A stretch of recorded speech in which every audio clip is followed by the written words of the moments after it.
एक ऐसा इंसान जो एक बारी में 100 रोटियां खा जाता है। क्या आपके मरने के बाद आपकी उंगली से आपका फोन खोलकर आपके सारे सीक्रेट्स एक्सपोज हो सकते हैं? और केचुओं की वजह से एक ट्रेन एक्सीडेंट कैसे हो गया? अगले 5 मिनट में आपको इन सवालों के जवाब और ऐसे शॉकिंग फैक्ट्स जानने को मिलेंगे, तो देखते रहिए वीडियो लास्ट तक। फैक्ट नंबर 12 मिलिए पाकिस्तान के सरगोड़ा में रहने वाले अनवर से। अनवर पाकिस्तान में मजदूरी करके पैसे कमाते हैं और उन पैसों से जब वो एक बार खाने के लिए बैठते हैं तो कम से कम 100 रोटियां खाते हैं। जब भी वो होटल में खाना खाने के लिए बैठते हैं तो होटल के बाहर बहुत सारी भीड़ जमा हो जाती है उन्हें खाते हुए देखने के लिए। होटल वालों का बोलना है कि हम बनाते बनाते थक जाते हैं, लेकिन ये खाते खाते नहीं थकता यार। अनवर को जिस दिन मजदूरी मिलती है उस दिन तो वो 100 रोटी खा लेते हैं, लेकिन जिस दिन मजदूरी नहीं मिल पाती उस दिन उन्हें 30-40 रोटी से ही अपना काम चलाना पड़ता है। जिसके बाद अनवर पाकिस्तान की सरकार से ये अपील करते हैं कि उन्हें सरकार खाने के लिए एक्स्ट्रा पैसे दे। फैक्ट नंबर 11 बहुत सारे लोगों को ये डर रहता है कि उनके मरने के बाद उनके फिंगरप्रिंट की मदद से उनका फोन खोल लिया जाएगा और उन्होंने जो सारे कुकर्म किए हैं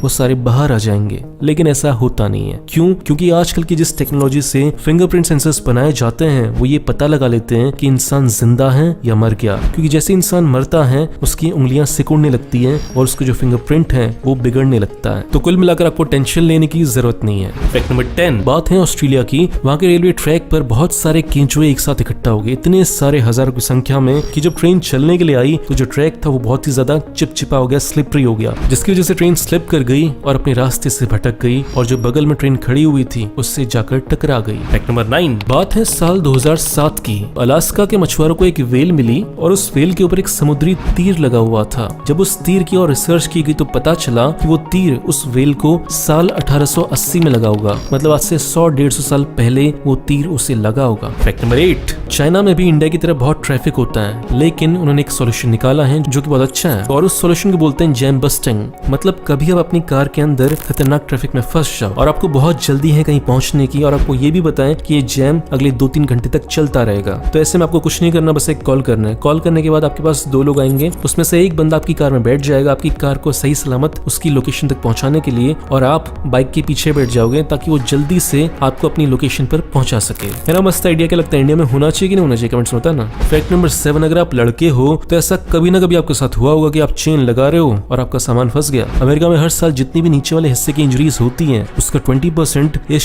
चेन की वजह से होता है। साल 2002 से लेकर 2010 तक अमेरिका में 17,000 से भी ज्यादा बंदों को हॉस्पिटल में भाग भाग कर आना पड़ा था केवल इसी चेन वाली प्रॉब्लम की वजह से। फैक्ट नंबर 6 ये किस्सा बहुत इंटरेस्टिंग है। बात है साल 1998 की। एक बंदा था करीमुल हक नाम का। तब अचानक से उनकी मम्मी की तबीयत खराब हो गई और उन्हें जल्दी से हॉस्पिटल ले जाना था, लेकिन एक प्रॉब्लम थी कि कोई भी एम्बुलेंस नहीं आई, जिसकी वजह से उनकी माँ की डेथ हो गई। फिर करीमुल हक ने एक कसम खाई कि आज के बाद ऐसा किसी के साथ नहीं होना चाहिए। फिर उन्होंने जुगाड़ लगाकर अपनी बाइक के साथ अटैच किया एक एम्बुलेंस को, और तब से लेकर आज तक इन 20 सालों में वो हजारों लोगों को इमरजेंसी सिचुएशन में हॉस्पिटल पहुंचा चुके हैं, और इसीलिए आज की तारीख में उन्हें बाइक एम्बुलेंस दादा के नाम से पूरे वेस्ट बंगाल में जाना जाता है। और उनके शानदार काम की वजह से सरकार ने उन्हें पद्मश्री अवार्ड भी दिए हैं। लेकिन सरकार को अभी भी शर्म नहीं आ रही है कि एक इंसान को ये काम करना पड़ रहा है, जबकि ये काम सरकार का है। फैक्ट नंबर 5 चाइना में एक बहुत ही अच्छी प्रथा है जिसे बोलते हैं हुआंगलो। इस प्रथा के हिसाब से लड़कियां जिंदगी में केवल एक बार ही बाल कटाती हैं जो वो 18 साल की होती हैं, और उसके बाद वो कभी बाल नहीं कटाती और उनके बाल ऐसे लंबे लंबे होते हैं। ऐसा नहीं कि आजकल की लड़कियों की तरफ बॉयकट रख लिया, फिर पता ही नहीं चला कि ये लड़का है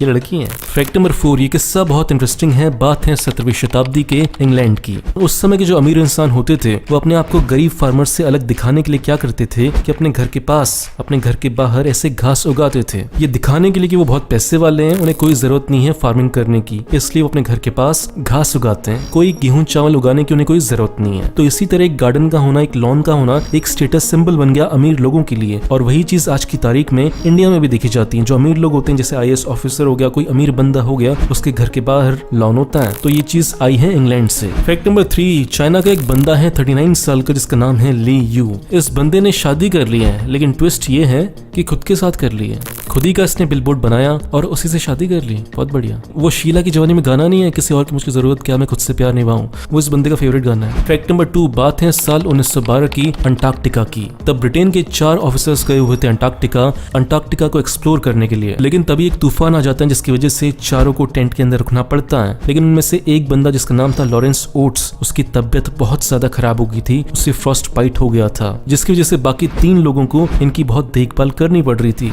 तब लॉरेंस लॉरेंस ने एक ऐसा डिसीजन लिया जो बहुत ही खतरनाक था। लॉरेंस ने बहाना बनाया कि मुझे टॉयलेट के लिए बाहर जाना है और फिर वो टेंट से बहुत दूर चले गए और जानबूझकर उन्होंने सुसाइड कर लिया। उन्होंने ऐसा इसलिए किया क्योंकि उनकी वजह से बाकी 3 लोगों को उनका बहुत ज्यादा ख्याल रखना पड़ रहा था और इसकी वजह से बहुत सारे रिसोर्सेज उन पर खर्च हो रहे थे और ऐसा करने की वजह से बाकी 3 लोग की जान भी खतरे में पड़ सकती थी। तो इसलिए लॉरेंस ने अपनी जान दे दी ताकि बाकी 3 लोग जिंदा रहें। फैक्ट नंबर 1, आपने डिज्नी के कार्टून देखे होंगे, मूवीज देखी होगी, उसका पार्क देखा होगा। डिज्नी के जो क्रिएटर थे वॉल्ट डिज्नी, उनके बारे में बहुत ही अच्छा फैक्ट है। आप उनकी फोटोज कहीं पे भी देखोगे तो उनके हाथ हमेशा ऐसे रहते हैं। तो इसके पीछे लॉजिक ये है कि उनकी बहुत सारी फोटोज में वो सिगरेट पी रहे होते थे, लेकिन उन्हें पता था कि बच्चे मुझे देखने वाले हैं फ्यूचर में, तो इसलिए उन्होंने अपनी सारी फोटोज में से सिगरेट को फोटोशॉप करके बाहर निकलवा दिया ताकि बच्चों पर सिगरेट का बुरा असर ना पड़े और वो बड़े होकर कहीं सिगरेट ना पीने लगे। दोस्तों, अगर आप मेरा वीडियो पहली बार देख रहे हो तो इस चैनल को सब्सक्राइब करो, फेसबुक पेज को लाइक करो, आपको ऐसी शानदार वीडियोस रोज मिलते रहेंगे। और इस चैनल को सपोर्ट करना चाहते हो तो 2 काम करो, पहला इसे लाइक करो, दूसरा इस वीडियो को शेयर करो ताकि आपके दोस्तों को पता चल सके कि आप कितने इंटरेस्टिंग वीडियोस देखते हो। मिलते हैं अगले वीडियो में, बाय।